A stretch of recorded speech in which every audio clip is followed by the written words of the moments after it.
11th class बेटा, welcome again जी। तो यार rotational motion, system of particles, ये टॉपिक हमने स्टार्ट किया। ज़्यादा आगे पिछली बार हम बढ़ नहीं पाए थे, आज बढ़ेंगे। आज हम इसका कुछ मैथमेटिकल पोर्शन करेंगे। तो बेटा अगर हम देखें, लास्ट टाइम हमने कुछ किया नहीं, बस बातें की, कुछ बेसिक बातों पे ही रहे। जैसे हमने दो टॉपिक किए cover up, centre of mass and centre of gravity. पूरे चैप्टर का नाम system of particles and rotational motion है। फिलहाल हम इसकी फर्स्ट स्टेज यानी सिस्टम ऑफ पार्टिकल्स पर है, इसलिए हमने सिस्टम ऑफ पार्टिकल्स ही लिखा है यहाँ पर। सिस्टम ऑफ पार्टिकल्स में अपना जो मेन टारगेट है बेटा जी, एक ही एक टारगेट है, that is the concept of centre of मास, जिसको हम COM या कभी कभी CM ही लिख दिया करेंगे। तो अपना एक ही टारगेट है यहां पर, इसी को कई दिन लग सकते हैं, सेंटर ऑफ मास। अब सेंटर ऑफ मास की बेटा डेफिनेशन तो हमने कर ली कि एक इमेजिनरी पॉइंट है, बॉडी के अंदर भी हो सकता है, बॉडी के बाहर भी हो सकता है, कि एक इमेजिनरी पॉइंट जहां पे whole of the mass of the object concentrated माना जा सकता है। हम मान लेंगे कि सारा का सारा मास एक ही पॉइंट पर पड़ा हुआ है और वो एक पॉइंट ही आगे पूरी बॉडी का रोल प्ले कर रहा है। हमें पूरी बॉडी भी चाहिए, लेकिन जब बॉडी ओवरऑल मूव कर रही होगी तो हमें यह भी देखना है कि यार ये मूव कैसे कर रही है, कौन मूव कर रहा है, कौन सा पॉइंट मूव कर रहा है। क्योंकि हमने पिछले जो न्यूटन्स लॉ, जितनी भी मैकेनिक्स पढ़ी है, वहां पे जो भी अप्लाई करते थे ना, वो सब पॉइंट मास पे ही अप्लाई करते थे। वो अब भी पॉइंट मास पे ही अप्लाई होगा, लेकिन हमारी बॉडी पॉइंट नहीं है, हमें उसके अंदर एक पॉइंट मानना पड़ेगा जहां पे कि पूरे के पूरे पुराने फार्मूले हम अप्लाई करवा सकें। उस पॉइंट को हमने बोला सेंटर ऑफ मास। फिलहाल हमने उसकी डेफिनेशन ही दी थी, अब हम उसकी एक्सप्रेशन की ओर बढ़ने जा रहे हैं। हम स्टार्टिंग करेंगे बेटा टू पार्टिकल्स से। मान लो एक बॉडी है, उसके अंदर दो ही पार्टिकल हैं। अब दो पार्टिकल्स का सेंटर ऑफ मास कहां लोकेट करना है, उसका कोई एक्सप्रेशन ऑब्टेन करेंगे। उसके बाद उसको जनरलाइज कर देंगे 3 पार्टिकल सिस्टम, 4 पार्टिकल या फिर n पार्टिकल सिस्टम के लिए। रोज नई बात आएगी, रोज जब तक ये चैप्टर बेटा चलता रहेगा रोज नई बात रहेगी, बस अपनी कंसंट्रेशन बनाए रखनी है। तो आज की हेडिंग डाल लो बेटा, main centre of mass of a 2 particle system. मैंने बोला पहले 2 पार्टिकल सिस्टम वाली एक एक्सप्रेशन निकालेंगे, फिर उसको 3 पार्टिकल के लिए, फिर n पार्टिकल के लिए जनरलाइज कर देंगे। उसके बाद कई दिन तक इस पे बेस्ड न्यूमेरिकल्स वगैरह हम लोग सॉल्व करते रहेंगे। तो अपनी next heading centre of mass of a 2 particle system बेटा, centre of mass of a 2 particle system. वो आपको बताया था बेटा, सिस्टम क्या चीज है वो फिर हमने बात कर ही रखी है। तो अगली बात centre of mass of a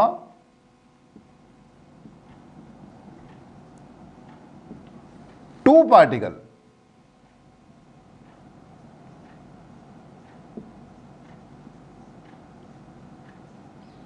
system. ठीक है जी, centre of mass of a 2 particle system. इसको सजा देते हैं, इस पे जडैन बना देते हैं। Centre of mass of a 2 particle system. सबसे पहली लाइन वही लिख लो बेटा इंट्रोडक्टरी, कि let us consider a 2 particle system. ये कोई भी यार मान लेते हैं एक कोऑर्डिनेट सिस्टम है, ये x कोऑर्डिनेट हो गया और ये वाला हो गया y पार्टिकल, y कोऑर्डिनेट। और यहां पर एक 2 पार्टिकल सिस्टम है। मान लो ये एक पार्टिकल है जिसका मास है m1 और ये दूसरा पार्टिकल है जिसका मास है m2, और ये दोनों मिलकर एक सिस्टम बना रहे हैं, या कह लो ये एक सिस्टम ही है जिसके ये दो पार्टिकल्स है। बेटा जैसे बनाया बस वैसे फिगर सी भी बना लो। तो m1 m2 वो दो पार्टिकल हैं जिनसे मिलकर हमारा सिस्टम बना हुआ है। थोड़ा लंबा खींचेगा, ध्यान देना। शुरुआत ये है कि जो m1 है ये r1 क्या है जी, इसका पोजीशन वेक्टर, और ये जो m2 है r2 क्या है जी, इसका पोजीशन वेक्टर। ठीक है, दोनों पे चलो के बीच में कुछ डिस्टेंस भी रहा होगा। फिर बेटा ये एक दूसरे पे ना इंटरनल फोर्सेस भी लगाते होंगे। देखो स्टार्टिंग जब हमने की सब बातें की, इंटरनल फोर्स होते हैं, एक्सटर्नल फोर्सेस भी होते हैं। इंटरनल फोर्सेस जो एक दूसरे पे लगते हैं उनका सबका ओवरऑल सिस्टम के अंदर सम कितना माना जाता है, 0 माना जाता है। तो भैया ये m1 है, ये m2 है, ये r1 है, ये r2 है, ये एक दूसरे पर इंटरनल फोर्सेस लगा रहे हैं, F1 और F2। F1 क्या हुआ, force on one due to second. F2 क्या हो गया, फोर्स ऑन F1 हो गया force on one due to second, F2 हो गया force on second due to first, force on second due to first हो गया। तो एक R1 है, एक R2 है, एक M1 है, एक M2 है। फिर बेटा इस सिस्टम पे हो सकता है बाहर से कुछ फोर्सेस लग रहे हो, तो ये हो गया F1 और ये हो गया मान लो F2। कैपिटल F1 F2 जो है वो एक्सटर्नल फोर्सेस हैं। तो सब कुछ इसके बारे में पहले लिख लो। पहली लाइन तो वही लिखनी होती है आपने, लेट अस कंसिडर वाली, कि let us consider a two particle system, a two particle system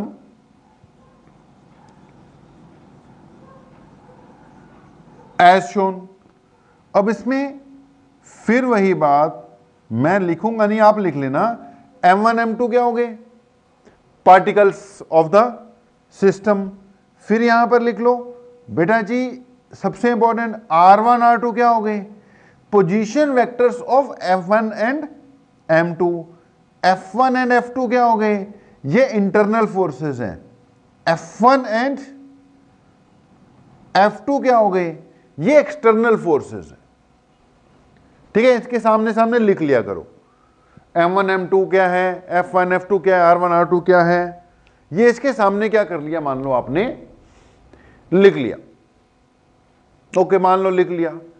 अब उसके बाद आगे कुछ और चीजें भी बेटा होंगी। ये जो सिस्टम है जब ये मूव कर रहा होगा तो मान लो मूव कर रहा होगा, रोटेट कर रहा होगा, जो भी कर रहा होगा, मान लो इन पार्टिकल्स की अपनी कुछ ना कुछ स्पीड भी है, इन दोनों पार्टिकल्स की अपनी कुछ ना कुछ एक्सेलरेशन भी होगी। अब स्पीड होगी, मास इनका अपना अपना है ही है, तो इनका कुछ ना कुछ मोमेंटम भी होगा, वो भी लिख लो। इसके सामने तो आपने लिख ही लिया। फिर आप और क्या लिख सकते हो कि जी V1 एंड V2 क्या है, corresponding velocities of M1 and M2।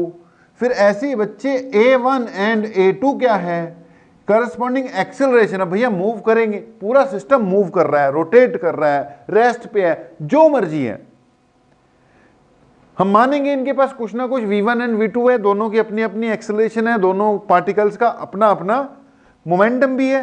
फिर हम ओवरऑल पूरी बॉडी का यानी पूरे सिस्टम का यानी सेंटर ऑफ मास का, देख जब तक तो अलग अलग है, अलग अलग है।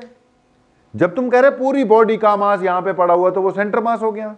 जब तुम करोगे पूरी बॉडी इस वेलोसिटी से जा रही है तो इसका मतलब वो सेंटर ऑफ मास की वेलोसिटी होगी। अगर आप कहते हो बॉडी की एक्सेलरेशन इतनी है तो वो सेंटर ऑफ मास की एक्सेलरेशन मानी जाएगी। अगर आप कहते हो बॉडी का मोमेंटम इतना है तो वो सेंटर ऑफ मास का मोमेंटम गिना जाएगा।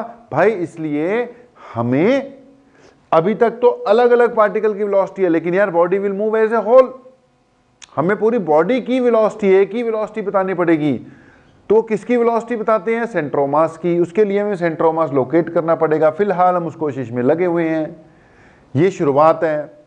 अब अगली बात सुनना, स्टार्टिंग कैसे है, सब कुछ करके इंट्रोडक्शन वगैरह करके अब अगली बात बनती है कि हम लगाएंगे Newton's second law of motion. According to Newton second law of motion, F is equal to D P by D T. याद होगा Newton second law of motion के हिसाब से जो एफ होता है, F it is equal to D P by D T, यानी external force is equal to rate of change of momentum. तो हमने शुरुआत की, हमने बोला no according to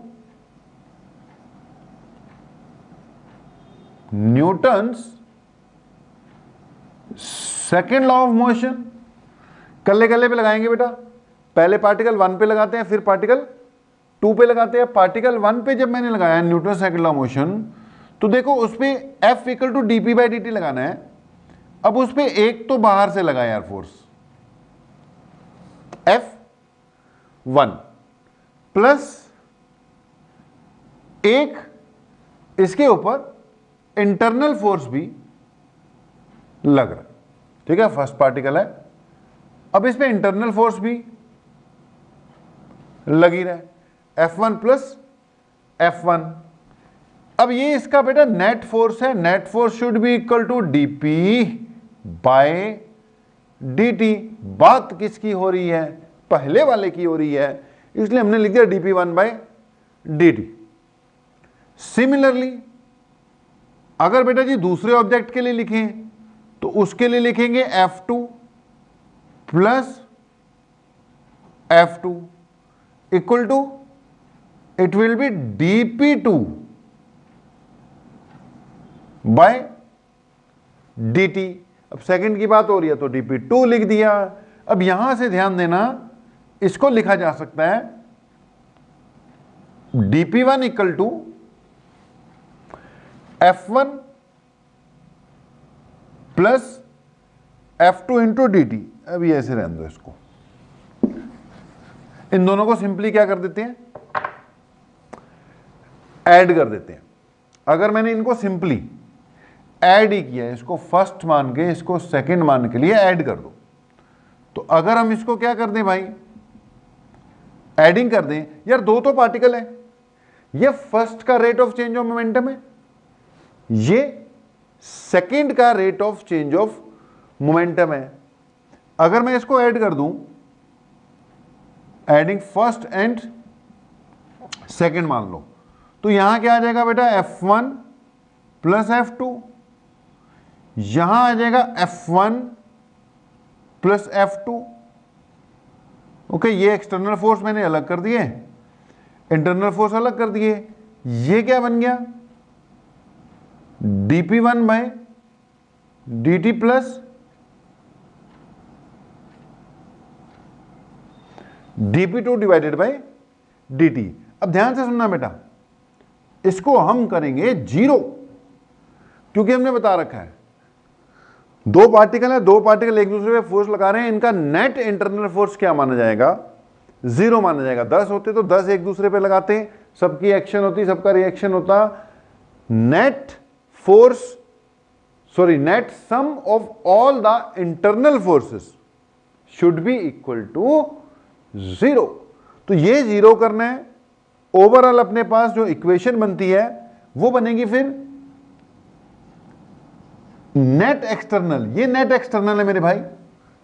net external force is equal to, ध्यान देना, यहां पे लिखना पड़ेगा हमें ddT ऑफ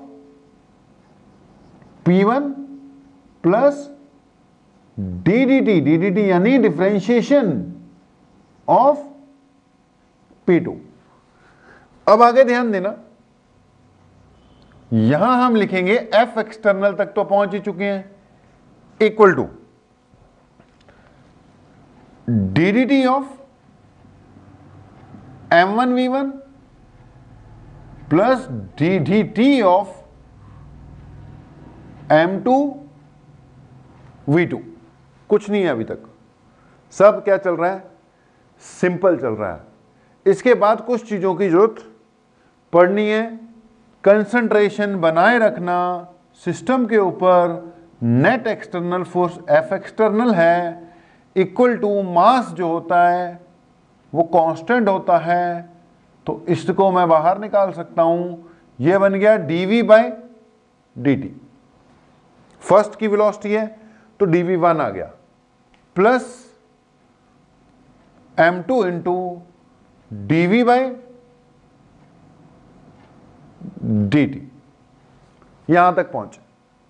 ओके, थोड़ी सी जगह बनाए, एक दो बातें एक्स्ट्रा वाली सुनना बेटा, एक दो बातें एक्स्ट्रा वाली सुनना, उसके बाद फिर नेक्स्ट स्टेप लिखते हैं। अगर आपको याद हो तो बेटा वेलोसिटी को हम लोग कैसे लिख सकते हैं, वेलोसिटी को हम लिख सकते हैं dx/dt, लिखा होगा कई बार, बहुत बार लिखा होगा, v is equal to dx/dt।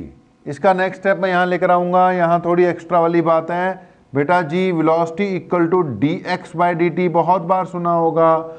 अगर तुम्हें डिस्प्लेसमेंट x डायरेक्शन की दे रखी है तो dx/dt, भाई अगर डिस्प्लेसमेंट y डायरेक्शन की दे रखी है तो वेलोसिटी की जगह क्या लिख देते हैं, dy/dt, तो dx/dt भी हो सकता है या dy/dt भी हो सकता है। बेटा अगर मुझे पोजीशन वेक्टर r के फॉर्म में दे रखा हो, r के फॉर्म में, भाई यहां x चेंज हो रहा है, x के चेंज होने का रेट है, यहां y चेंज हो रहा है, y के चेंज होने का रेट है। लेकिन अगर पोजीशन वेक्टर के टर्म्स में पोजीशन दे रखी हो तो बेटा जब मोशन होगा तो पूरा r में चेंज आएगा ना। तो अगर हमें r गिवन है तो याद रखो, वेलोसिटी को पहले भी बात हुई है लेकिन मैं हर बार दोबारा बताता हूं, velocity is equal to dr/dt। भाई अगर x दे रखा है तो dx/dt, अगर y के टर्म्स में बात चल रही है y डायरेक्शन वाली तो dy/dt, अगर ओवरऑल बात चल रही है r क्या है, पोजीशन वेक्टर, तो क्या एक्सप्रेशन आएगी इसकी, dr/dt, dr/dt। तो वेलोसिटी इक्वल टू, एक तो याद रखना है dr/dt, नोट कर लो इसको, साइड पे नोट कर लो, v इक्वल टू dr/dt। अब ध्यान देना, ध्यान देना, velocity is equal to dr/dt, ये तो ठीक है, यहां पे मैंने इसका यूज करना है। एक और बात, ये साइड पे है जो मैं अभी भी लिखा रहा हूं, ये भी साइड पे लिख लेना, एक ही बार में बता देता हूं बेटा। एक हमने एक्सेलरेशन भी सुनी होगी, एक्सेलरेशन क्या होती है यार, dv/dt भाई होती है, acceleration is equal to dv/dt। लेकिन अभी अभी हमने आपको बताया कि v की जगह मैं dr/dt लिख सकता हूं, तो v की जगह क्या लिख सकते हैं, dr/dt, या इसको d²/dt² r या d²r/dt²। तो ये बेटा हो गई acceleration, velocity dr/dt, acceleration d²r/dt²। मतलब वेलोसिटी जो है r की सिंगल डिफरेंशिएशन है और एक्सेलरेशन जो है r की डबल डिफरेंशिएशन है। ये d²/dt² डबल डिफरेंशिएशन का बेटा ये सिंबल हो गया। फिर से बोल रहा हूं, साइड पे नोट कर लो, काम आएगा। दो बातें, अगर हमें r के टर्म्स में दे रखी है पोजीशन किसी भी चीज की, तो अगर उसकी वेलोसिटी निकालनी है तो बच्चे वो dr/dt है।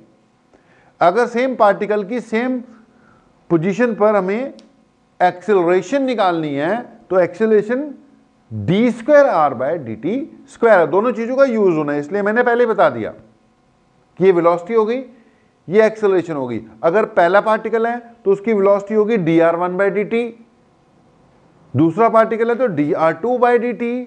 अगर पहले पार्टिकल की एक्सेलरेशन देख रहे हो तो d²r1/dt², अगर दूसरे पार्टिकल की एक्सेलरेशन देख रहे हो तो d²r2/dt²। इसको साइड पे नोट कर लो, इसको अभी हम मिटाएंगे और जहां पर हम थे वहां से कंटिन्यू करेंगे। तो ये हमने मिटा दिया और बात को आगे बढ़ाते हुए हमने बोला था आपको मामला आपका लंबा खींचेगा, थोड़ा नहीं ज्यादा लंबा खींचेगा। तो F external equal to m1 dv1 by D t plus m2 dv2 by dt तक। हाँ जी बेटा जी, तो यार इस स्टेप तक हम लोग पहुंच ही गए हैं। अब कंटिन्यू करते हैं, वो बात रखना याद जो मैंने साइड पे लिखवाई आप लोगों को। तो जी हम लोग अगर इसको आगे बढ़ाते हैं तो ये एफ एक्सटर्नल है इक्वल टू m है ये, यार ये dt भी है ये। अब वेलोसिटी की जगह क्या लिख सकते हो, dr बाय dt, अभी मैंने बताया था। तो इस वेलोसिटी की जगह v1 की जगह मैं क्या लिख सकता हूं, dr1 bye dt plus m2, फिर से वही बात हमारे पास ऑलरेडी है, और साथ में यार ये ddt भी देख, ये वाला ddt तो पहले से पड़ा हुआ है, अंदर v2 है v2, ये देख ये ddt तो बाहर पहले से पड़ा था ना बेटा, v की जगह क्या पुट कर दिया, वेलोसिटी की जगह dr बाय dt, 1 था तो 1 लग गया। ऐसे यहां पर ये m2 आ गया, m2 आ गया, ddt आ गया, ddt आ गया, v2 बच गया, v2 की जगह dr बाय dt, v2 की जगह फिर से क्या लिखेंगे हम, dr बाय dt। तो यहां पे m2 ddt ऑफ v2 था, इसकी जगह मैंने फिर से लिखा तो क्या बना मेरा, dr बाय dt, लेकिन वो 2 है तो ये बन जाएगा dr2 बाय dt। बेटा जी मैं बीच में ब्रेक लेता हूं आप लोगों को समझाने के लिए, जब आप कंटिन्यूटी में इसको लिख लोगे कॉपी में, जब कंटिन्यूटी में आ जाएगा ना तो कोई दिक्कत वाली बात नहीं नजर आएगी, वो समझ में लग जाएगा। मुझे बीच बीच की बातें बतानी होती हैं तो लिंक टूट जाता है, लेकिन कोई दिक्कत नहीं है, जब आप एक बार पूरा कर लोगे उसको दोबारा पढ़ोगे ना तो आपको लगेगा कोई कुछ है ही नहीं यार इसमें। तो मैंने बोला यहां तक पहुंचे तो F external is equal to ये बन गया m1, बेटा यार ये बन गया, अब देख d और d स्क्वायर हो गया, ये dt स्क्वायर हो गया, और यहां पे r1 हो गया। देखो वेलोसिटी जब तक है r की मैंने बोला था सिंगल डिफरेंशिएशन है, अब यहां पर सिंगल डिफरेंशिएशन तो अंदर ही अंदर हो जाएगी, बाहर एक बार और होनी है। तो ओवरऑल थोड़ी थोड़ी सी भैया तुम्हारा तो पता नहीं, मुझे फीलिंग आनी शुरू हो गई कि ये एक्सेलरेशन जैसी कुछ चीज है। वेलोसिटी क्या है, dr बाय dt, भाई dr बाय dt होने के बाद फिर से डिफरेंशिएशन कर दो उसकी, तो एक्सेलरेशन जैसी चीज निकल कर आती है। तो भाई जब तक अंदर था ये dr बाय dt है, वेलोसिटी है, बाहर एक बार और डिफरेंशिएशन कर रहे हो उसको, तो वेलोसिटी की डिफरेंशिएशन तो फिर एक्सेलरेशन ही होती है ना। तो एक्सेलरेशन जैसी फीलिंग आ रही है, देखो ये r1 की d square by dt square, d square by dt square मतलब r की डबल डिफरेंशिएशन, यानी यहां पर मुझे एक्सेलरेशन की स्मेल आनी शुरू हो चुकी है, आपको भी आनी चाहिए ना, खोलो अपने। ओके प्लस ये m2 हुआ, अब बेटा इसको क्या लिखोगे, d square by dt square r2, तो ये भी एक्सेलरेशन जैसा कुछ नजर तो आना शुरू हो ही चुका है। अब बात को थोड़ा सा और आगे बढ़ाते हुए सुनते रहना हमारी बातों को। f इज इक्वल टू, भाई ये D square by D T square है, ये कॉमन ही आ रहा है, इसको मैंने कॉमन निकाल दिया, ये बच रहा है m1 r1 plus m2 r2। Okay जी, अब देखो जब तक तो मैं यहां इसको देख रहा था तब तक मुझे एक्सेलरेशन जैसा कुछ फील हो रहा था, अब फिर से जब इसको ओवरऑल सा बना दिया, अब इसमें ये तो उलझ सा गया मामला, लेकिन कोई नहीं सुलझाते हैं। अब आगे बढ़े तो बेटा एक तरफ फोर्स है, एक तरफ ये कोई भी जो भी एक्सप्रेशन है मुझे नहीं पता, ये एक एक्सप्रेशन है, एक तरफ फोर्स है। अच्छा, force is equal to mass into acceleration, force किसके इक्वल होता है? Mass into acceleration. तो मुझे इसको मास इंटू एक्सेलरेशन लिख लेना चाहिए, फिर से एक्सेलरेशन का वर्ड आ रहा है तो कुछ बात बनी। अच्छा, ये फोर्स किस पे लगने वाला फोर्स है बेटा? ये पूरे सिस्टम पे लगने वाला एक्सटर्नल फोर्स है, net external force on the system. तो जब मैं इसको मास इंटू एक्सेलरेशन लिखूंगा, मान लो अगर मैं इसको मास इंटू एक्सेलरेशन लिखता हूं तो यार मुझे ओवरऑल मास लेना पड़ेगा सिस्टम का, ओवरऑल मास नहीं, ओवरऑल मास कंसिडर करना पड़ेगा। तो मुझे सिस्टम का, क्योंकि सिस्टम पे लगने वाला फोर्स है तो इसकी जगह सिस्टम पे लगने वाला फोर्स है, तो इसलिए सिस्टम का मास कंसिडर करना पड़ेगा। तो चलो, सिस्टम तो मेरे पास 2 पार्टिकल ही है। अगर मैं इसको मास इंटू एक्सेलरेशन टाइप लिखूं, मास इंटू एक्सेलरेशन टाइप लिखूं तो मैं यहां लिखूंगा मास, लेकिन बेटा यार पूरे नेट फोर्स है तो मास पूरे फोर्स सिस्टम का लगेगा। यहां पे मैंने अगर एक्सेलरेशन लिख दी तो एक्सेलरेशन पूरे सिस्टम की होगी, net force on the system, net mass of the system into acceleration of the system. तो ये किसके इक्वल आ गया? ये आ गया D square by D T square m1r1 plus m2r2। थोड़ा कंपैरिजन से होगा बेटा। तो ये किसकी एक्सेलरेशन है यार?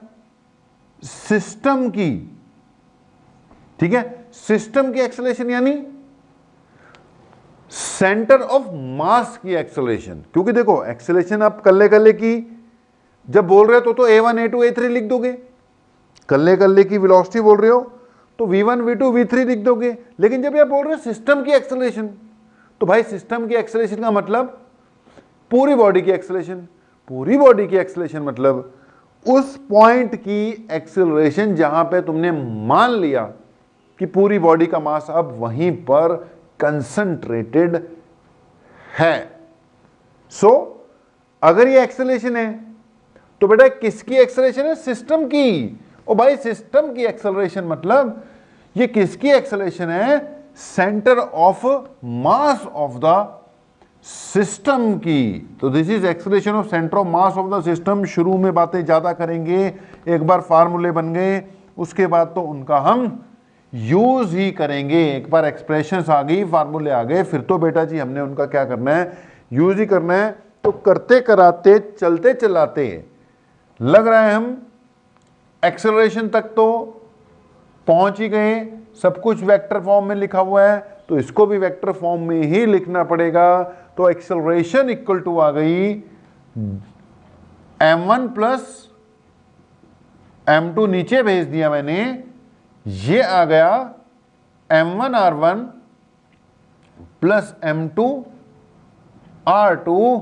मास जो होता है बेटा उसका कोई चक्कर नहीं होता, उसको डिफरेंशिएशन के बाहर लिखो या डिफरेंशिएशन के अंदर लिखो, ये हम भूल गए थे।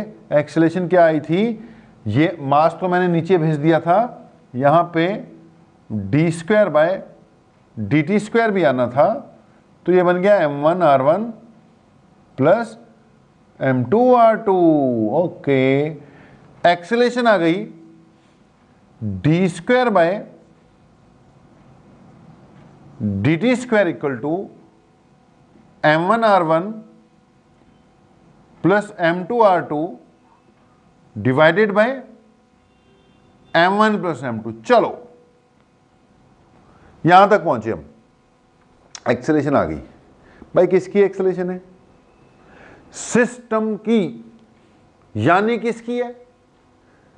Centre of mass of the system की। अगर कल्ले की बतानी हो तो a1 a2 a3 है। अगर सिस्टम की बतानी हो तो ये सिस्टम की मतलब क्या हुआ? सिस्टम की एक्सेलरेशन मतलब उस पॉइंट की एक्सेलरेशन जहां पे तुमने अब एज्यूम कर लिया कि सारा का सारा मास बस वहीं पर पड़ा हुआ है, और उस पॉइंट को क्या बोलते हो? COM, यानी सेंटर ऑफ मास। तो ये किसकी एक्सेलरेशन है मेरे भाई? सिस्टम की एक्सेलरेशन है, बिल्कुल सही। यानी कि इसकी भी जहां पर सारे के सारे सिस्टम का मास तुमने कंसिडर मान लिया, यानी कि ये सेंटर ऑफ मास की एक्सेलरेशन आ गई। आप लिख सकते हो कि above expression represents acceleration of centre of mass of the system. अब सिस्टम तुम्हें पता है कौन सा है, टू पार्टिकल सिस्टम है, ठीक है जी। सिस्टम फिर हमें पता ही है, टू पार्टिकल सिस्टम की बात चल रही है, तो उसी की एक्सेलरेशन होगा। ओके, अब आगे बढ़ो, आगे बढ़ो, आगे बढ़ो, आगे बढ़ो। आल्सो जो एक्सेलरेशन होती है वो d square by D T square r होती है।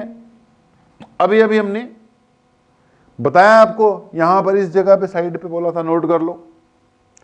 तो एक्सेलरेशन बेटा जी d square by D T square r भी होती है। अब इसमें आर क्या है, पोजीशन वेक्टर। आर क्या है, पोजीशन वेक्टर। अगर आर पोजीशन वेक्टर है भाई, d r by D t करोगे तो वेलोसिटी आ गई, d square r by D T square करोगे तो एक्सेलरेशन आ गई। भैया किसकी एक्सेलरेशन है, जिसका ये पोजीशन वेक्टर है। जिस भी पॉइंट का आर पोजीशन वेक्टर है, ये उस पॉइंट की एक्सेलरेशन है, तो ये उस पॉइंट की एक्सेलरेशन हुई। अब ध्यान देना, इस एक्सप्रेशन को थोड़ा ध्यान से देखो। ये ए है भाई, ए है,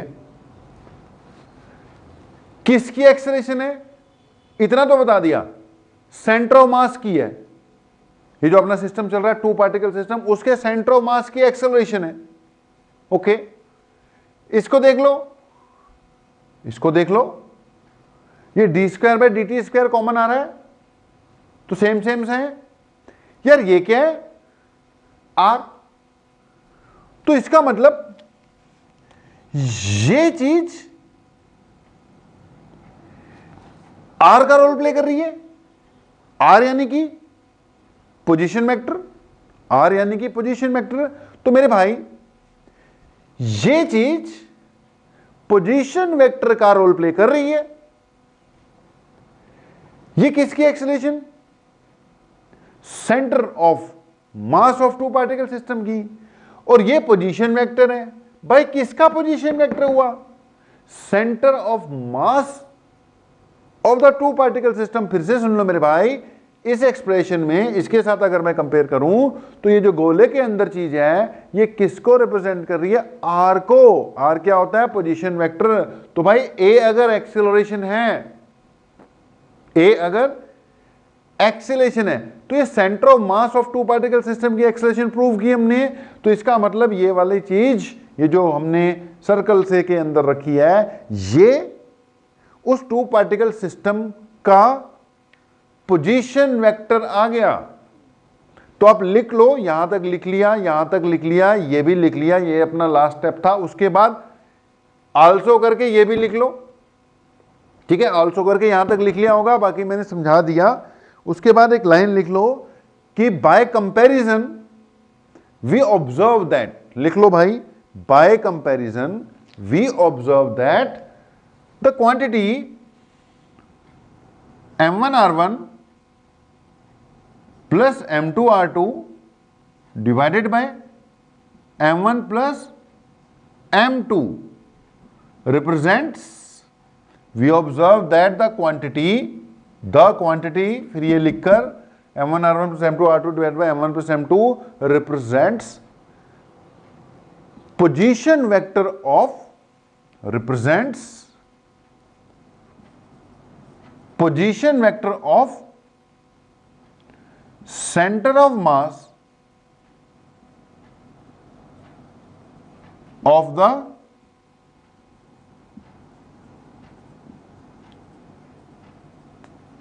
two particle system, represents position vector of center of mass of the two particle system। ठीक है जी। तो भाई बात खत्म हो गई, मतलब कि अभी शुरू होगी। रिजल्ट तो आ गया, पर रिजल्ट आने का ही इंतजार था ना हमें। वर्कआउट इस पे अब स्टार्ट होगा। फाइनल बात है, centre of mass of a two particle system कैसे निकालते हैं? m1r1 plus m2r2 divided by m1 plus m2। Centre of mass of a two particle system कैसे निकालते हैं? By using expression m1r1 plus m2r2 divided by m1 plus m2। याद रखना, अगर अपने पास टू पार्टिकल सिस्टम है कोई, उसका पहले का पोजीशन वेक्टर दे रखा है भाई, दूसरे का भी पोजीशन वेक्टर दे रखा है, m1 m2 मासेस हैं, r1 r2 उनके पोजीशन वेक्टर हैं, तो सेंटर ऑफ मास का पोजीशन वेक्टर ढूंढने का डायरेक्ट फार्मूला क्या हो गया? m1 r1 plus m2 r2 divided by m1 plus m2।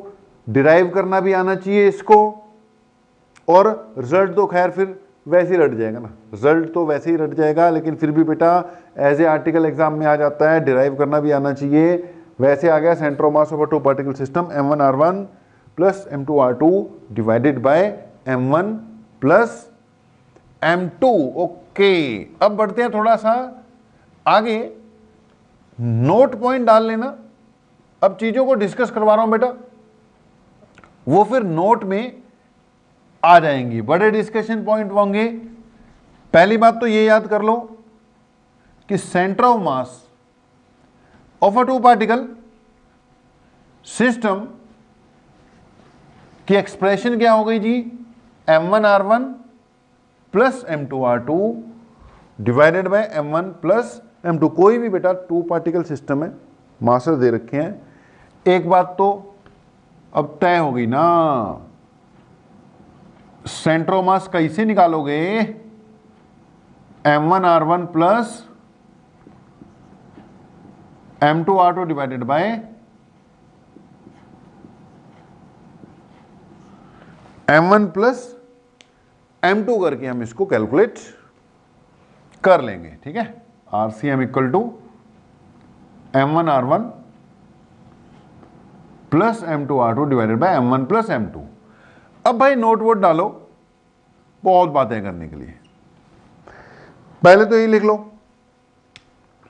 कि for a two particle system ये हो गया, for a three particle system पहले तो ये लिखो for a three particle system. भाई थ्री पार्टिकल सिस्टम होता तो तीन मास होते, तीन मास होता m1 m2 m3 होता, अपना अपना पोजीशन वेक्टर भी होता। तो क्या लिखते? Centre of mass of A three particle system, ये आ जाता m1 r1 plus m2 r2 plus m3 r3 divided by m1 plus m2 plus m3। Okay, ठीक है, बढ़िया है, ये रिजल्ट आ गया। ओके, अब इसमें अगली बार लिख लो for a n particle system. लिख लो बेटा, यहां पे ऊपर लिख देना था for a three particle system, ये एक्सप्रेशन आ गई। अगर पार्टिकल्स बेटा होते n पार्टिकल, ठीक है, उसको लिखना समेशन फॉर्म में ना लिखना आना चाहिए तुम्हें। n पार्टिकल होते तो क्या आ जाता? ये आता m1 r1 plus m2 r2 plus, ये कहां तक लिखते हैं? mn rn तक लिखते हैं, m1 r1 m2 r2 mn rn divided by m1 plus m2 plus mn, ठीक है, m1 plus m2 plus mn तक। ओके जी, अब इसको बेटा समेशन फॉर्म में लिखते हैं। देखो ये ना समेशन का सिंबल होता है, समेशन, इसके अंदर सम्स आ जाएंगे, इसको इकट्ठे करके लिखेंगे MIRI। देखो ये 1 2 3 चले जा रहा ना, ये M1 की जगह मैंने I लिख दिया और यहां पे RI लिख दिया, और ये जो I है ये 1 से लेके N तक कुछ भी हो सकता है। नीचे समेशन ऑफ, ये सिर्फ M है तो यहां MI होगा, ये 1 से लेकर N तक जाएगा। इसको इस फॉर्म में भी लिख सकते हैं। ओके, ये तो ऐसे रहेगा 1 से लेके N, MI/RI, और नीचे बेटा ये तो पूरी बॉडी का मास ही है ना, टोटल मास, ऐसे भी लिख सकते हैं। ओके भैया, अपना अपना ब्रेक लो, अगर ज्यादा हो गया तो उसके बाद देखो, बोरिंग भी हो सकता है, लेकिन जब हम न्यूमेरिकल पे आ जाएंगे फिर थोड़ा सा इंटरेस्ट डेवलप होना शुरू हो जाएगा। फिलहाल 3 पार्टिकल सिस्टम तक तो याद करो, ये समेशन वाला ठीक है, कभी कभी जरूरत पड़ जाती है, लेकिन न्यूमेरिकल्स में 3 पार्टिकल तक का तो आम जरूरत पड़ेगी ना। तो मैंने बोला अपना ब्रेक ले लो भाई, ब्रेक के बाद देख लेना लेक्चर, लेकिन हाँ असली पॉइंट अभी आने हैं, ठीक है, जो एक्चुअल बातें आनी है ना वो अभी आनी है। वो तो ठीक है, ड्राइव भी करना होता है, उसमें टाइम हमारा लग गया, लेकिन एक्चुअल बातें अभी और आनी है बेटा। तो 1 पॉइंट हो गया, 2nd पॉइंट हो गया। अब एक बात और सुनना, कभी कभी क्या होता है कि हमें जो पहला पार्टिकल है ना बेटा, उसका पोजीशन वेक्टर दिया हुआ है, दूसरा पार्टिकल है उसका भी पोजीशन वेक्टर दिया हुआ है, तो ठीक है। अब 3 पार्टिकल की बात होगी, अब 3 पार्टिकल की नहीं, अब सारी बातें 2 पार्टिकल के हिसाब से समझाऊंगा। हाँ 3 पार्टिकल में बस 3 बार करना है, ऐसे बढ़ते जाएंगे। मैं बोल रहा हूं सेंटर ऑफ मास आ गया, फिर हमने बोला अगर तो देखो फर्स्ट पार्टिकल सेकंड पार्टिकल के centre of mass, sorry position vector दे रखे हो R1 R2, तो ये फार्मूला है। लेकिन कई बार क्या कहता है वो पोजीशन वेक्टर के कोऑर्डिनेट्स देता है, जैसे मान लो उसने पहले पार्टिकल के कोऑर्डिनेट दिए x1 y1 और दूसरे पार्टिकल के दिए x2 y2, तो बेटा ये अलग अलग, अगर आपको xy दे रखा है तो सेंटर ऑफ मास के भी xy अलग अलग आ जाएंगे ना। अगर ओवरऑल r ही दे रखा था तो सेंटर ऑफ मास का भी ओवरऑल r आ जाएगा डायरेक्ट इस फार्मूले से।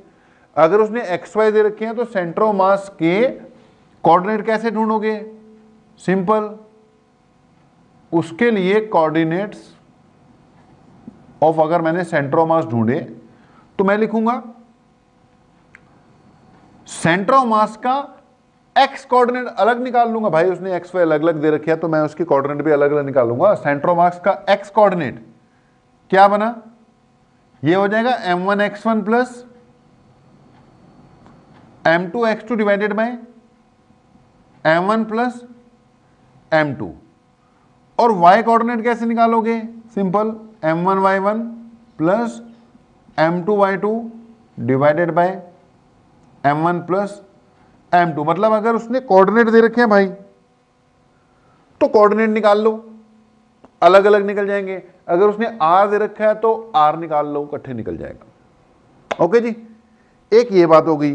तो नोट में पॉइंट नंबर 1 ये हो गया, पॉइंट नंबर 2 ये हो गया, पॉइंट नंबर 3 था बेटा ये, अगर एक्स वाई के फॉर्म में दे रखा हो, ये पॉइंट नंबर 3 है, अपने पॉइंट्स बनाकर रख लो। अभी पॉइंट नंबर 4 भी आ रहा है, तो पॉइंट नंबर 4 में लिखो कि भाई अगर वो जो अपने पार्टिकल्स थे V1 सॉरी M1 M2, अगर उनके पोजीशन वेक्टर दिए हों तो सेंटर ऑफ मास का पोजीशन वेक्टर आ जाएगा। अगर उनके कोऑर्डिनेट्स दिए हों तो सेंटर ऑफ मास के कोऑर्डिनेट्स आ जाएंगे।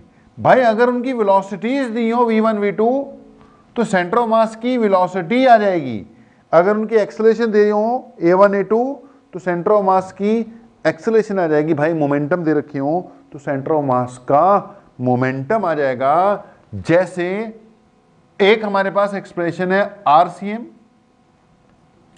वो तो है ही है M1 R1 plus M2 R2 divided by M1 plus M2। बेटा वैसे ही हमें जरूरत पड़ सकती है वेलोसिटी ऑफ सेंटर ऑफ मास, भैया कोई दिक्कत नहीं, M1 V1 plus M2 V2 divided by M1 plus M2 लग जाएगा, कोई दिक्कत नहीं। अगर हमें एक्सेलरेशन दे रखी होती A1 A2 तो मेरे भाई कोई दिक्कत नहीं है, एक्सेलरेशन ऑफ सेंटर ऑफ मास लग जाएगी M1 A1 plus M2 A2 divided by M1 plus M2। अगर उसने मोमेंटम दे रखे होते P1 P2 तो मेरे भाई कोई दिक्कत नहीं, मोमेंटम ऑफ सेंटर ऑफ मास क्या आ जाएगा m1v1 प्लस m1p1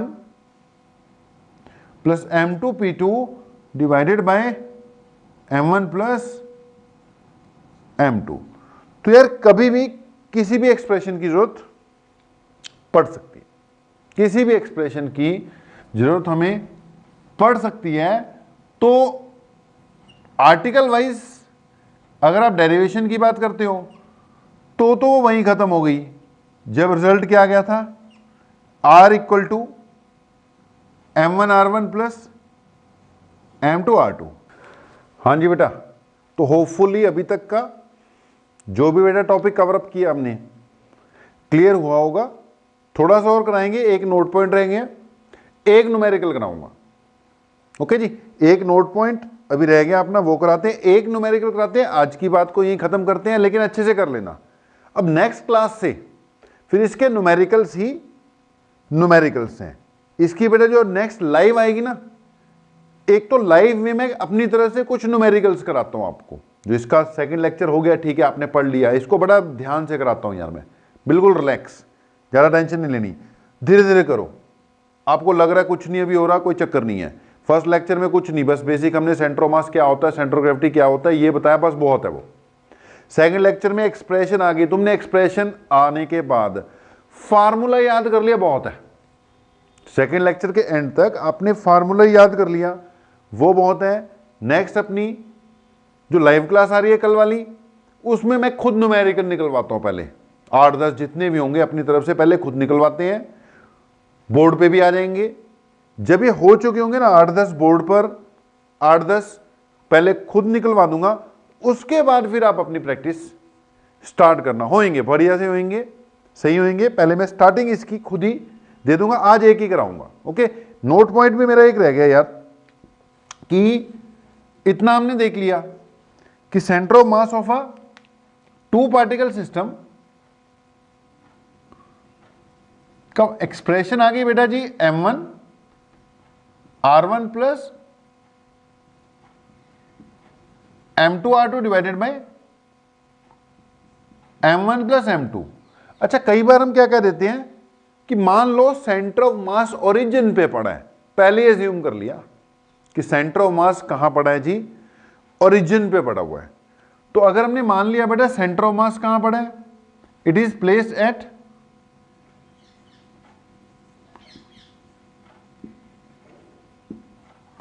ओरिजिन, तो मतलब RCM 0 हो गया ना। सेंटर ऑफ मास अगर ओरिजिन पे पड़ा है तो ओरिजिन पे खुद ही पड़ा होगा वो, तो उसका पोजीशन वेक्टर तो क्या आ जाएगा, 0 आ जाएगा। तो इस हिसाब से बेटा जी इसको मैं लिख सकता हूं m1r1 plus m2r2 divided by m1 plus m2। ये किसके इक्वल आ गया, 0 के इक्वल आ गया। यहां से m1r1 plus m2r2 equal to 0 आ गया भाई, ये ऊपर जाएगा 0 ही हो जाएगा। तो एक एक्सप्रेशन इस फॉर्म में भी याद करके रखनी है। कई क्वेश्चन ऐसे भी आ जाएंगे, उसके मतलब सेंटर ऑफ मास को ओरिजिन पे मान के वो इजी हो जाते हैं, बड़ी जल्दी चुटकियों में निकल जाते हैं, तो इसकी भी जरूरत पड़ सकती है। यहां से बेटा जी खैर इसको थोड़ा सा और आगे बढ़ाता हूं, m1r1 इक्वल टू क्या आ गया, माइनस m2r2, और यहां से r1 इक्वल टू क्या आ गया, minus m2 bye m1 into r2। अब इससे यार एक तो बात यह पता लगती है कि अब अगर ओरिजिन पे सेंटर ऑफ मास रख दिया तुमने ओरिजिन पे ही, तो अगर फर्स्ट पार्टिकल का पोजीशन वेक्टर पॉजिटिव है तो सेकंड का नेगेटिव आएगा, और अगर सेकंड का पॉजिटिव है तो फर्स्ट का पोजीशन वेक्टर क्या आएगा, नेगेटिव आएगा। मतलब अगर ये पॉजिटिव वैल्यू है तो भैया r1 नेगेटिव आ जाएगी, ये नेगेटिव वैल्यू है तो माइनस माइनस प्लस होके r1 पॉजिटिव आ जाएगा। मतलब अगर एक पार्टिकल पॉजिटिव साइड पे पड़ा हुआ है तो दूसरा पार्टिकल नेगेटिव साइड पे पड़ा होगा। मतलब सेंट्रोमास बीच में आएगा। अगर टू पार्टिकल ही है ना, अगर टू पार्टिकल सिस्टम है भाई, तो उसका सेंट्रोमास कहाँ आएगा? दोनों के कहीं बीच में आएगा। एग्जैक्ट सेंटर पे आएगा कि नहीं आएगा, अब वो तो डिपेंड करता है कि बड़ा कौन है छोटा कौन है, अदरवाइज वो बीच में आएगा। अब देखो बड़े छोटे की भी बात होगी। मान लो ये जो पहला वाला पार्टिकल है ये बड़ा है, दूसरा वाला पार्टिकल है मान लो छोटा है, तो पहले का साइज ज्यादा है, बड़ा है जी, दूसरे का साइज छोटा है। तो सेंटर ऑफ मास किस तरह शिफ्ट करेगा? बड़े वाले की तरफ। ये m1 है ना मेरे भाई, ये m2 है, इसका पोजीशन वेक्टर r1 आना चाहिए था, इसका पोजीशन, ये ओरिजिन है, r2 आना चाहिए था। तो अगर बेटा m1 बड़ा है, चेक कर सकते हो, अगर m1 की वैल्यू ज्यादा है तो नीचे ज्यादा हो गया ना, तो r1 की वैल्यू कम आ जाएगी मैग्नीट्यूड में। वो नेगेटिव पॉजिटिव का मतलब तो इधर उधर है ना। तो अगर बेटा m1 बड़ा है तो r1 छोटा आ जाएगा। अगर m1 m2 से छोटा होता तो ये 1 से बड़ी आ जाती वैल्यू, तो r1 बड़ा आ जाता r2 से। ठीक है, अगर m1 ग्रेटर देन m2 है तो r1 लेस देन क्या आएगा? r2 आ जाएगा, एंड वाइस वर्सा। ठीक है, इसके साथ क्या लिख सकते हैं? वाइस वर्सा, मतलब रिवर्स भी ट्रू होगा कि अगर m1 लेस देन m2 हो गया तो r1 ग्रेटर देन r2 हो जाएगा।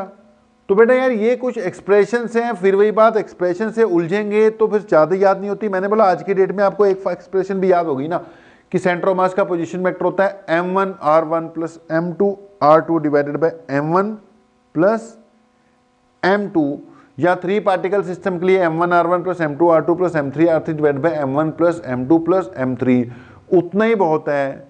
मैंने बोला था एक ही क्वेश्चन कराएंगे, उसके बाद बात को क्लोज कर देंगे, लेक्चर चाहे छोटा हो बड़ा हो क्लोज कर देंगे। ओके, एक क्वेश्चन करते हैं, आपको आ जाएंगे। इसके बाद नेक्स्ट वीडियो लेक्चर में भी बेटा न्यूमेरिकल से लेकर आएंगे। अभी सेंटर ऑफ मास ही चलता रहेगा यार, लाइव क्लास में भी न्यूमेरिकल ही हम ही करा देंगे। अभी आप अपने पुराने काम कुछ रहते हैं कवर अप करने को, वो कवर अप करते रहो, और ये जो लेक्चर आए हैं पहला दूसरा, बस वो लेक्चर लगा लिए आपने, उतना ही बहुत है भाई, क्योंकि इसके बाद काम फिर मैं करवाऊंगा तो सारा बैलेंस हो जाना है, बाद में ज्यादा आ जाएगा। अभी आराम से बिना टेंशन के इतना ही करते रहो, बहुत है। 2 लेक्चर लगा लिए, बढ़िया, सेटिस्फाइड रहो। ओके, तो एक न्यूमेरिकल वैसी जनरल सा कि हमने बोला यार एक ट्रायंगल है, इक्विलेटरल ट्रायंगल है मान लो, ठीक है, जिसकी साइड ए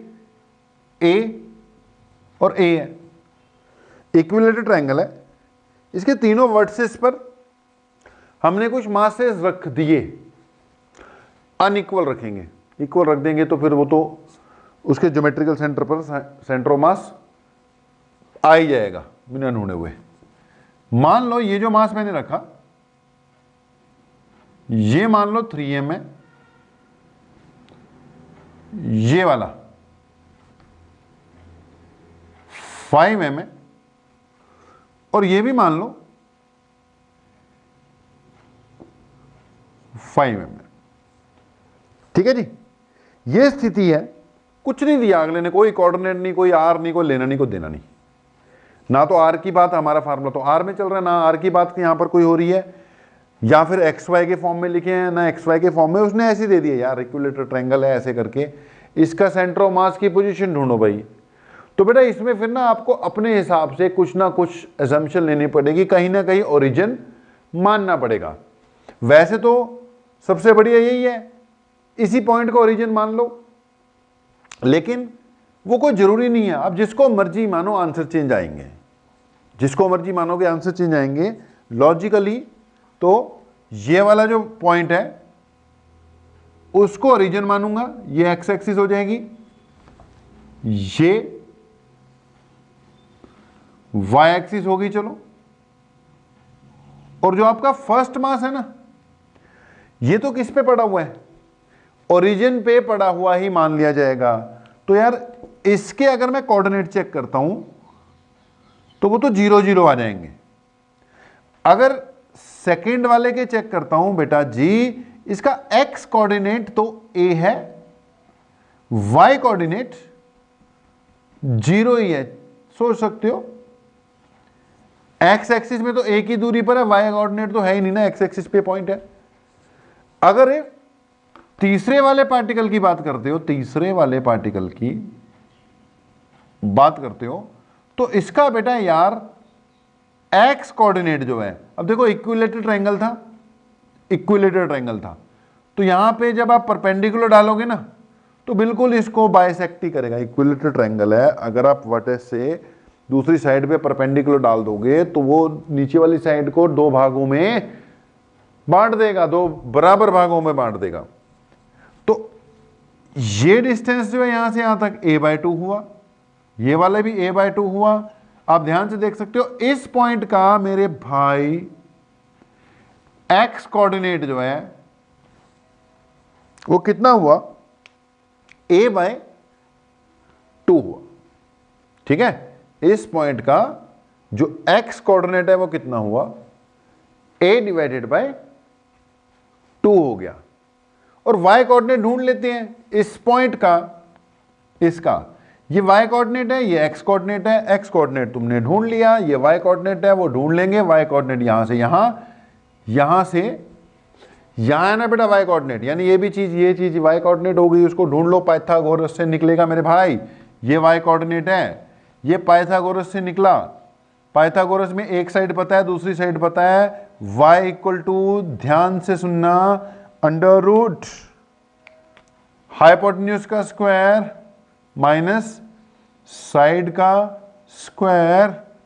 तो ये हो जाएगा y इक्वल टू नीचे 4, 4a square minus a square, 3a square, ये बन गया root 3/2a, root 3/2a। Okay, hopefully clear है।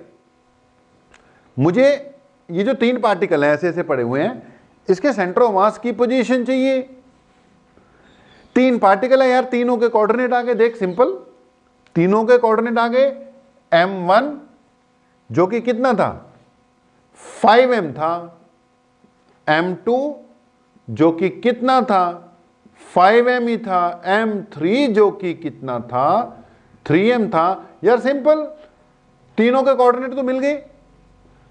इसके 0 0 है, इसके कितने हैं a0 है, और तीसरे वाले के कितने हैं a/2, root 3/2a।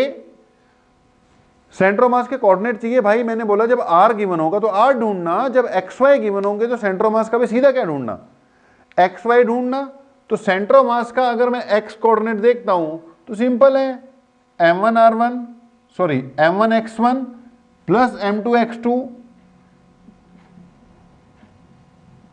Plus m3x3 के नीचे m1 plus m2 plus m3। ऐसे अगर y कोऑर्डिनेट ढूंढूंगा तो m1y1 plus m2y2 plus m3y3 के नीचे m1 plus m2 plus m3 लिखूंगा। अब ये तो पहली बार मैंने फार्मूला लिख दिया, अगली बार से फार्मूला थोड़ी हम लोग लिखेंगे, अब डायरेक्ट रगड़ दिया करेंगे उसको। वो तो वैसे ही, चलो पहला क्वेश्चन है तो फार्मूला भी लिख दिया, अगली बार से तो सीधे रगड़ उड़ दिया करेंगे ना क्वेश्चन को। तो x y दोनों है अपने पास, वैल्यू पुट कर दो बस कुछ।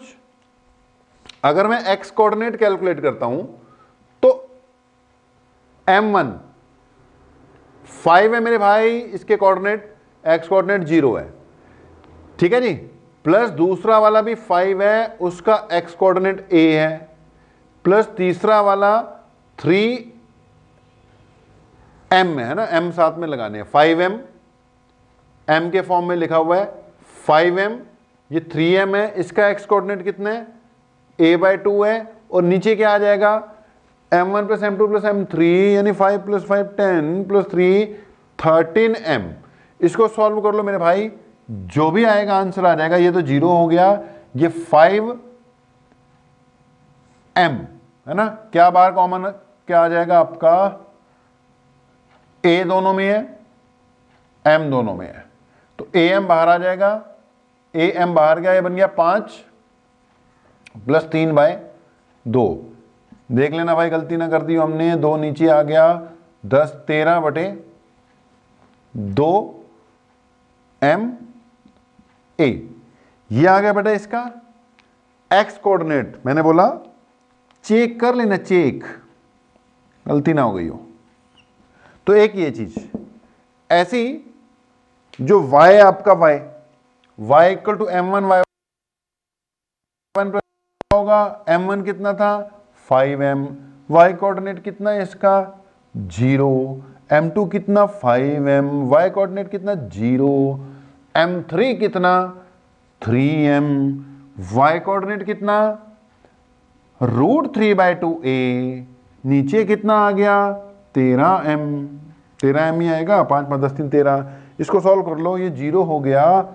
y कोऑर्डिनेट बेटा जी कितना आ गया, वहां से बचेगा 3/3 आना चाहिए, 3√3 आ गया, नीचे 13m है। यार m से m कटना भी था ना, यहां पर हमने क्या गड़बड़ कर दी, ये m था, m तो कॉमन आके क्या हो जाएगा, कट ही जाएगा ना। तो ये आना चाह 13/2a। मैंने बोला था भाई चेक कर लेना, अभी भी हो सकता है गलती हो, देख लेना। ये सॉल्व हो जाएगा आपका, है ना। ये बनेगा 3√3, 3 इंटू √3 डिवाइडेड बाय 26 बन रहा है, m कट रहा है, a आएगा। चेक करना यार गलती ना हो, ठीक है जी। तो इसको सॉल्व कर लेना, उम्मीद है क्लियर हुआ हो। ऐसे यार सेंट्रोमा ढूंढने अभी बहुत सिचुएशंस में सेंट्रोमा ढूंढने, इसकी वैरायटी बहुत है, सेंट्रोमास के क्वेश्चंस की वैरायटी बहुत है। तो रेस्ट बेटा अगली क्लास में करते हैं, लंबा हो रहा है शायद ये आज का लेक्चर, तो नेक्स्ट अगली क्लास में करेंगे। मैंने बोला आपने लेक्चर लगा लिया एंड तक, दोनों पहला दूसरा, बस उससे भी आप सेटिस्फाइड रहना चाहते हो रह सकते हो। काम करवाना स्टार्ट कर रहे हैं, एक ही न्यूमेरिकल हुआ है अभी, आगे कम से कम भी 2 दिन न्यूमेरिकल ही करने हैं, वीडियो लेक्चर्स में भी और लाइव क्लास में भी। और उसके बाद जब अपनी प्रैक्टिस करोगे, उसके डाउट्स लेके आओगे, मुझे लगता है 3 दिन ही कहीं सेंट्रोमास के न्यूमेरिकल्स पे लगने जाएं, कोई दिक्कत नहीं है, लग जाएंगे, कोई दिक्कत नहीं है, आप ट्राई करो, ठीक है। तो आज के लिए बेटा इतना ही है, सब कुछ बता दिया कैसे कैसे करना है। बाकी फिर नेक्स्ट लाइव क्लास में कल न्यूमेरिकल्स के लिए मिलते हैं, मैं ही कराऊंगा पहले। आज के लिए इतना ही, थैंक यू वेरी मच, आप लोगों का बहुत बहुत धन्यवाद जी।